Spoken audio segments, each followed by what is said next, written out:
Hello, mate. How's it going? No green screen today. Just me, you, hopefully some high quality audio and video to talk about Wagwan at Chelsea Football Club. It's tough out there. I just watched Match of the Day 2. Do you know what I saw? Was it 36 shots or something silly against Ipswich, only scoring 2 goals, one of which was an own goal.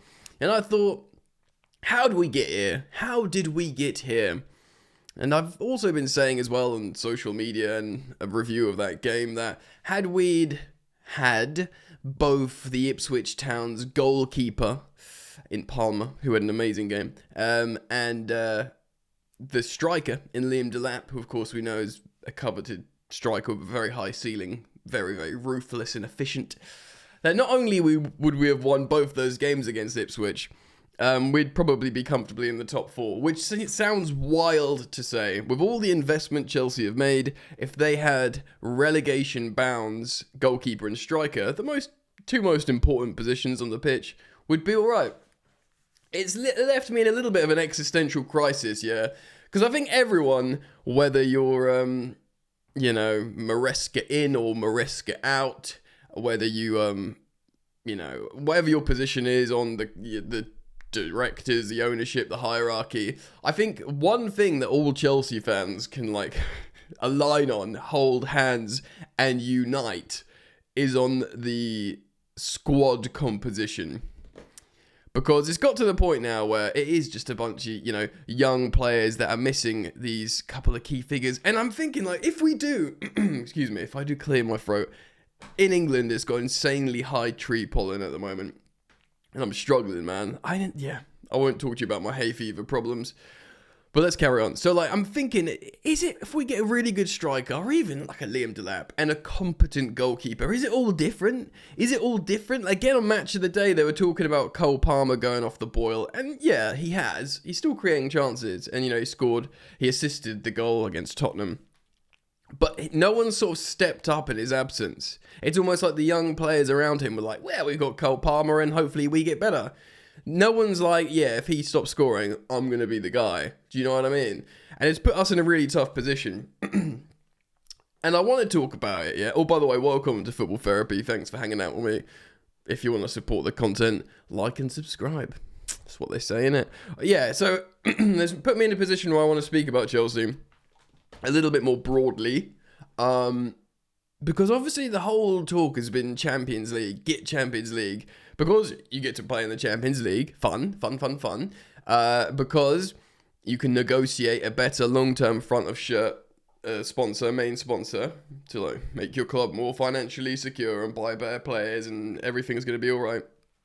And also allure the best players. Maybe a Victor Osimhen wants to come to Chelsea. But he nearly came to Chelsea when we were in the Conference League. So maybe if we're in the Europa League, he'll definitely come. I don't know. But there's a bunch of reasons why you want to get in the Champions League. Of course, most saliently, most notably, we're Chelsea. We're a massive club. And we just want to be in the Champions League. It's where we belong. But I'm looking at this team of kids. And yes, it may change if we make some signings or whatever. And another year older, yada, yada, yada. But I'm looking at these children and I think, are these guys ready for the Champions League? Because I'm thinking, no. Maybe they are. Obviously too good for the Conference League, but maybe they're Europa League level. Maybe they do need that one up. And this is massive. This is huge dose of copium being injected into my veins. Of course, I want to be in the Champions League. Don't get it twisted for 1 second. I'm not suggesting this is a good thing. This is an effing disaster. But I am just sort of having a moment of reflection, thinking about those players, are they good enough? It's so frustrating, because there is a lot good.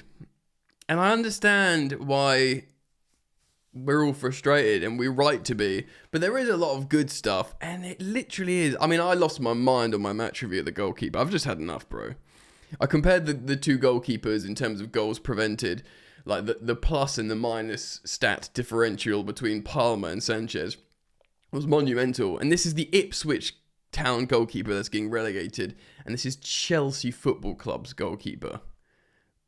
so bad. It's so bad, bro. And apparently, if you want someone to blame, again, this is just hearsay, but Ben Roberts, the guy who, of course, is the goalkeeping coach, the head goalkeeping coach, or the head of goalkeeping at Blueco, which, of course, would be across Strasbourg and Chelsea. Strasbourg's goalkeeper looks alright, Georgi Petrovic.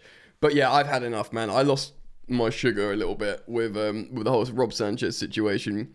In terms of a striker, I do think it's good that we've got Jackson. I'm not like, get him out of my club. He's on very affordable wages. He's positionally versatile, and he does make the attack play better. But when the attack is also other children that are low on confidence, it's bad. So it is striker and goalkeeper.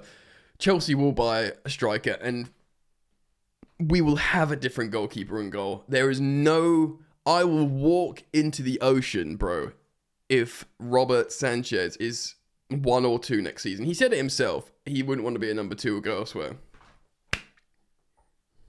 Praise the Lord.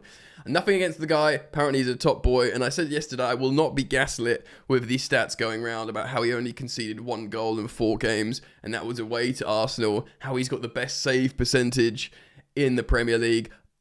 You know me, guys. Jan the stat man for all you OGs out there. I am into analysis. I'm into stats. Sometimes the stats mean nothing. And here we go. Rob Sanchez. So yeah, obviously I lost my mind with that, but I don't know, like, I'm not, I very much need, I understand why loads of Chelsea fans have reacted, Maresca out. I'm not Maresca out. Obviously he started very well, and since late December we've been really bad. Like, we've won 5 out of a lot of games. I had the stats on Match of the Day too. It's been really bad. It's been really, really bad. It has in the Premier League. So it's almost like he's done it the wrong way around. He's done it the opposite way around to Pochettino. Now, of course, I will not be having any Pochettino revisionism. I think he's a good coach of young players. By all accounts, he's a really top bloke. But for me, if you're going to turn Chelsea's defense into a brothel, miss me with that. I am a firm believer that the good Chelsea of old, do not concede goals for fun. And if you look at Pochettino's career at large, to me, he's not convinced me that he's obviously reached his ceiling. He's like in his 50s or whatever, like, and he's been coaching forever, so he's not going to get better. Pochettino, we know what he is, we know what he's capable of, and he's not doing very well with the US national team, and he's not the solution to Chelsea's problems. Is Maresca? Well, I think he's done himself a disservice quite a lot with how he talks. I was very firm on saying early doors, I like how he talks, how he sort of, didn't get overexcited when we're 2 points off Liverpool. A lot of people said he talked the players out of believing. Maybe there's something in that. And I do wonder if he could go back and do it again, he would talk differently. I wonder. But I kind of at the same time understand why he's like, no, not title challenges. Because he was seeing these kids in training. And he probably didn't want to say out publicly in, earshot to the sporting directors and owners, yeah, these lot, they're the ones. I don't need anything else. Because he's probably seeing them and like, I need a lot more. And again, something that all Chelsea fans would probably agree on. He needs a lot more, It's so tough because the stuff he came out with, I think the whole criticism of the atmosphere that he came out with yesterday or whatever it was, I think that was a little bit misleading.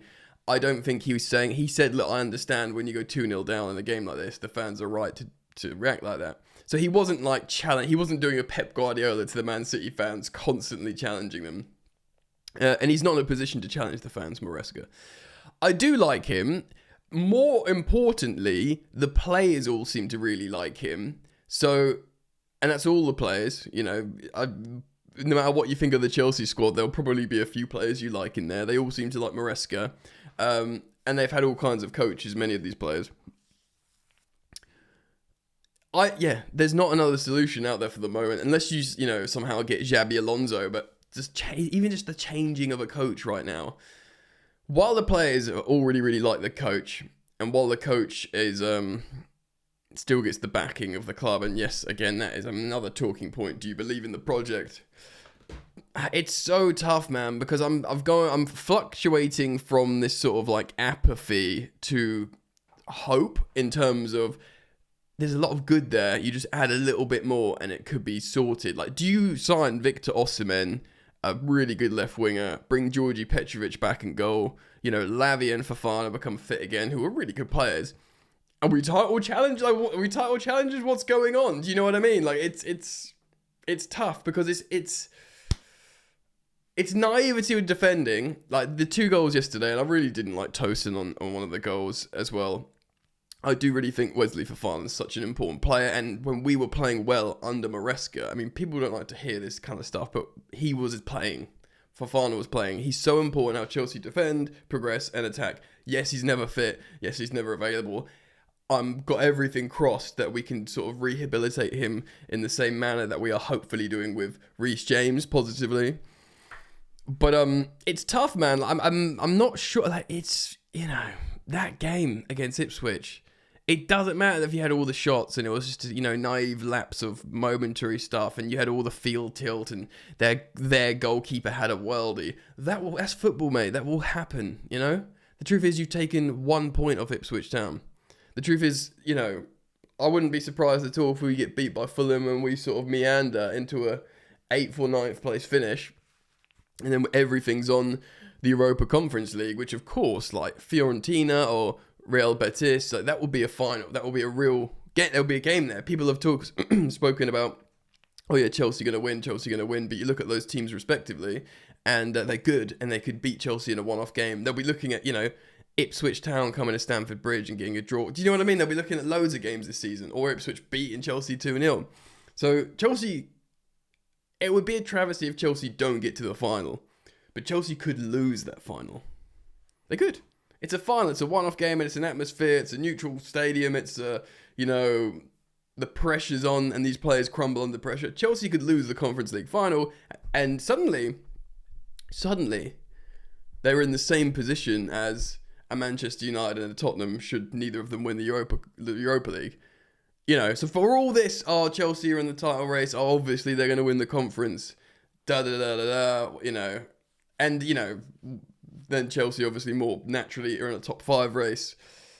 For all of that, we could finish 8th or 9th or whatever.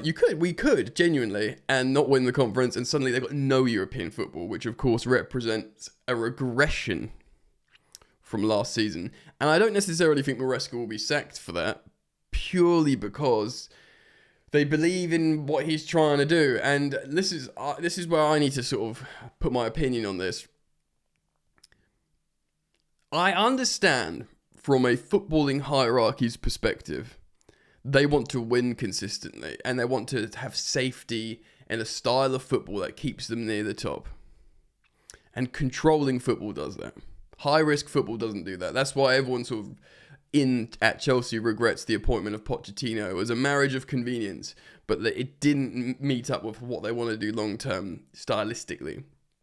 And I get that. You won't win the Premier League with high-risk football. You just won't. Not these days. Not for ages, actually. Because I use the example of even when Jurgen Klopp's heavy metal football, when he won the title, he was more controlled. Liverpool are going to win the title this season for a really, really controlled style of football under Arne Slot. Of course, Guardiola has had a monopoly on the Premier League over the last few years. Controlled style of football. Guys, when we last won the Premier League, can you remember that? Under Conte, a very controlled style of football. It not only does it win you titles, it keeps you up there. Arsenal, same, consistently. This high-risk transitional style of football with Pochettino. It's actually, I've recently said it on the second channel that I do, Football Yannick, where I said actually it would suit Man United because it can make you a top 8 club, it can make you a European qualifying club. And that's what I think Amorim or Ten Hag or whatever should be doing with United, just to get them back out of the back out of the banter era and to sort of the top third of the table. That it works for that. But to have this consistency, and then you can have continuity across the academy, continuity across Strasbourg, players can just plug and play, switch, and there's no adaptation, everyone knows their roles. Grand scheme of things, I understand. But when it doesn't work, it's terrible. It's like the dark side of Sarri ball, I say it. Fans get very, very frustrated and upset. And fans, I have a great deal of sympathy with myself and all other Chelsea fans at what we've been taken for this ride this season, where, you know, we've got our Chelsea back singing Enzo Maresca's name to just, you know, understandably booing in Stamford Bridge. And it's, yeah, you know, people talk about boo boys all the time, but I get it. Like, I was thinking boo from my couch when I see this like benign possession and not attacking and conceding and flopping. I almost feel like they're not just booing what they're seeing in front of them, they're booing the project at large. Like, look, they're just kids, they're freaking out. Boo, because we've got no seniority, we've got no big boy to put their foot on the ball, we've got no striker that's just clinical, even a winger that's clinical. Palmer's more creative, he's not like a Mo Salah Palmer, he's more like a sort of creative kind of player, do you know what I mean? He's probably closer to like a Bruno Fernandes in style, sort of thing. You need like maybe a direct winger that's just thinking about goals all the time. Do you know what I mean? And it's not like a, you know, a young winger with an attitude problem. Does it all change if we buy those couple of players? Have they taken a risk? Yes, massively. Has this risk come back to bite them? I'd say yes. The second youngest team in Europe after Strasbourg, which is their other owned club. And I must say, I'm getting increasingly frustrated with it. Obviously, I need to remain consistent on my opinion, which is, yes, a lot of the stuff they've done I like. I like generally the scouting young talent, but obviously you need to build. What's paramount is you build your first team first. Right, we've got a solid 11, that's safe. That's in the bank. Now you can sign your Eshtevals, your Kenders, your Paezes. Don't do those. I mean, they'll argue the opportunity was there, so they took it when it was there. But you need to sort your 11 out first. That is paramount. I like the incentive-based contracts. I do think it makes players play better. But also, what we've ended up with the young players is these kids that just think they've made it because they've signed Chelsea. You know, Noni Madueke scored a couple of goals in the Dutch league. Now he's a Chelsea player. I've made it. Do you know what I mean? The only player, literally.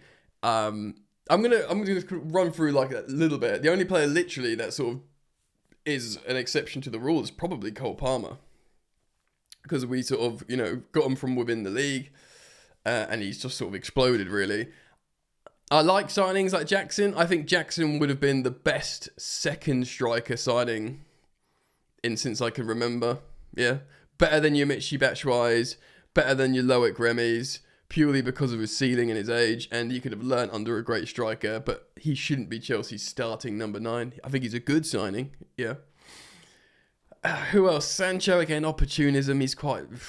I think the midfield's okay. I think Fernandes and Caicedo have both demonstrated in really, really immense ability. The midfield, I don't actually think is the problem. Levy is good. Andrés Santos is looking like a superstar in Europe. He's coming back. Reece James can play in midfield. Fine. And really, other than that, like Malo Gusto, what's happened to him? He's fallen off a cliff. I'm a bit of a Wesley Fofana super fan in terms of a player that I like how he plays. And obviously, he is a high profile signing that was playing incredibly well in the Premier League. He's not like for me, he's not like these Noni Madueke kind of signings. Do you know what I mean? He was Leicester sold Harry Maguire for £80 million. They wanted to sell Wesley Fofana for more. They think he's better than him. He needs to go for more. He needs to be a record for the Premier League defender. We got him for £69 million, which I was quite happy about at the time, I must say. It sounds like an insane amount of money now. But like that's felt more like old Chelsea. Do you know what I mean? Obviously, that was just after the Abramovich regime as well. It hasn't worked out due to injuries. But I'm looking back to front, top to bottom, and I'm thinking, is it just a cut? It has this almost like aura, continuous aura of inexperience, and I add the manager into that. I had everyone, the owners. They've never owned a football club before, and though often people buy a football club, they very rarely owned a football club before. But, you know, they're trying to revolutionise in many ways. The sporting directors, I mean, obviously, Winstanley was at Brighton, and Stewart was actually highly coveted at Monaco and stuff, but they're still young and, you know, green. Do you know what I mean? Inexperienced. Maresca's 45 years old. He's not the youngest manager, but he's still a young, newish manager, and I believe we can get better. And of course, the squad. So there's no, when you look to Chelsea as an institution, from kicking the ball on the grass all the way up, you just don't have this trust that they're gonna get it right because you have no reason to believe, and that's the uncertain ground we walk on, and why we all feel worried. Again, like, you could buy a couple of players and everyone could chill out, and, you know, with a striker, Jackson could get better. You know, with Chelsea keeping more clean sheets for a good goalkeeper, the defenders are less panicked and they develop a bit more, and everyone calms down, and actually winning becomes more of a habit. It's like, it breeds confidence, you know. I don't know, man.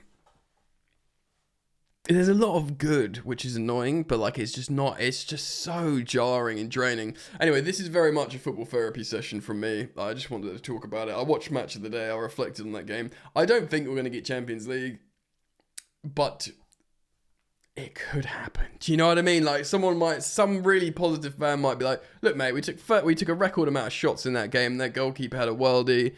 Our goalkeeper, you know, maybe not the best, but we've got him for the moment. You could say, like, we'd probably play better against other teams that aren't going to be low blocks. You know, what if we beat Newcastle? If we beat both Newcastle and Forest, I think it's both away, but Forest look like, that's the only thing. Fans might be saying, oh, well, Forest might fall out of the top 5. It could happen, yeah.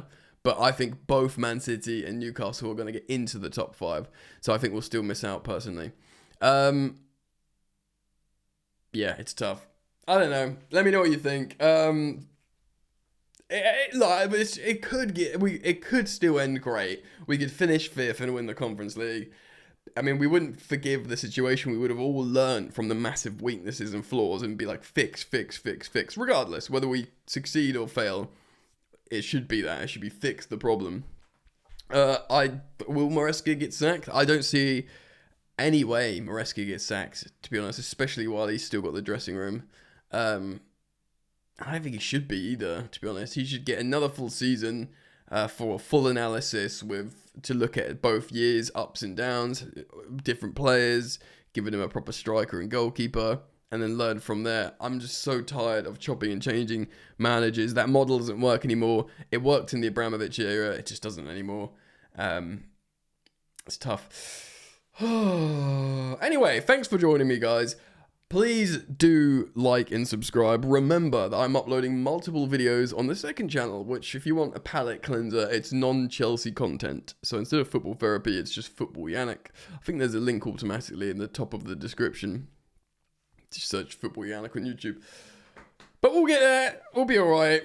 Chelsea will still exist tomorrow. This time tomorrow, where will Chelsea be? Out of Europe. Let me know what you're saying. Take it easy, peace.